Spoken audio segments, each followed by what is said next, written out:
Oh, bareng. Ya, tuh, dua, tiga. Assalamualaikum warahmatullahi wabarakatuh.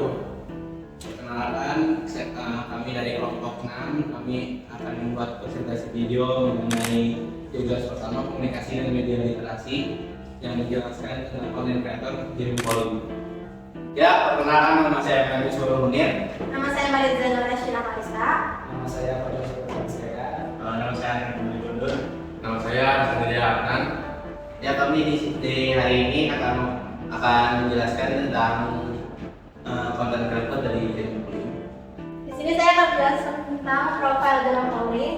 Jerome Pauline Sejagat, lahir 2 Mei 1998, adalah seorang YouTuber, selebriti internet, dan pengusaha berkebangsaan Indonesia.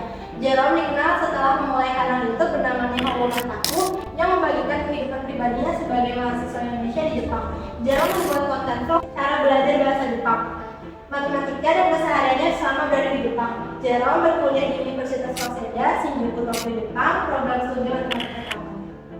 Pesan yang bisa kita pelajari dari Jerome, hal yang pertama kita bisa pelajari dari sosok Jerome Pauline adalah ia mempunyai tekad yang besar dalam mencapai impian. Seperti kita tahu, perjuangan Jerome kuliah di luar negeri pun tidak mudah. Seperti yang pernah dikatakan Jerome, hadapi masa depan dengan penuh pengharapan. Selain sukses dengan YouTube, bisnis dan usaha yang dia bangun, Jerome Pauline adalah sosok yang menginspirasi untuk anak muda di Indonesia. Ini ada berbagai media yang digunakan oleh Jeremy Pauline. Yang pertama ada Instagram. Dia memposting gambar dan cerita di Instagram untuk berbagi momen pribadinya serta informasi terkini tentang bisnisnya. Dia juga menggunakan Instagram untuk beriklan dan mengarahkan pengikutnya ke produk atau layanan yang dia tawarkan. Untuk yang kedua ada kampanye iklan. Dia menggunakan kampanye iklan untuk berbayar di platform editorial untuk menargetkan audiens yang sesuai dengan bisnisnya. Ini adalah cara promosi bisnis yang efektif untuk menjangkau lebih banyak orang potensial. Yang ketiga ada YouTube. YouTube adalah platform pertama di mana Jerome Pauline membagikan konten video yang mengunggah video berkualitas tinggi secara berkala, yang tidak hanya menghibur tetapi juga memberikan informasi bermanfaat kepada penonton. Yang keempat ada buku. Jerome juga menceritakan kisah hidupnya tentang bagaimana ia menghadapi masalah demi masalah sampai pada akhirnya ia mendapatkan beasiswa S1 di Jepang. Yang kelima ada pemasaran influencer. Jerome Pauline juga bekerja sama dengan influencer terkenal untuk mencapai bisnisnya. Ia memahami pentingnya kolaborasi dengan orang-orang yang memiliki audiens yang relevan dan produk atau layanan yang dapat dia tawarkan. Ya, komunikan konten Jerome Pauline. Anak muda di Indonesia tidak jarang juga kalangan generasi lama yang menonton konten Jerome. Jerome juga terkadang memahami keinginan dan kebutuhan khalayak supaya dapat menyesuaikan konten miliknya agar lebih bermanfaat.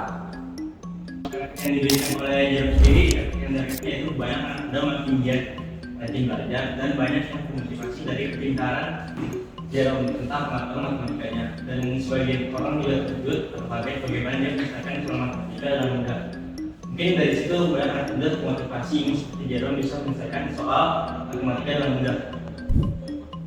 Selanjutnya adalah strategi komunikasi yang digunakan oleh Jerome. Yang pertama ada menentukan sasaran atau KLA. Strategi komunikasi dalam aspek komunikasi atau sasaran atau KLA. KLA yang paling ditargetkan untuk konten Jerome adalah anak muda dari yang sekolah juga kuliah, karena kontennya banyak berisikan informasi-informasi seputar pendidikan dalam negeri maupun luar negeri, walaupun sebenarnya kontennya bisa untuk semua kalangan. Lalu ada menentukan tujuan media. Strategi komunikasi dalam aspek media. Media yang sering digunakan oleh Jerome adalah Instagram dan YouTube. Namun Jerome Pauline lebih sering bagi kontennya lewat YouTube, yang dimana kontennya sangat family friendly dan mengedukasi sehingga setiap kontennya bisa bermanfaat sesuai dengan kebutuhan PLN. Yang ketiga ada menentukan tujuan pesan. Strategi komunikasi dalam aspek pesan. Pesan yang disampaikan oleh Jerome Pauline berupa konten video dengan eksekusi konten video yang terakhir dan edukatif, sehingga komunikator dapat memberikan edukasi dan informasi tentang pendidikan yang asik dan mudah dinikmati oleh penontonnya.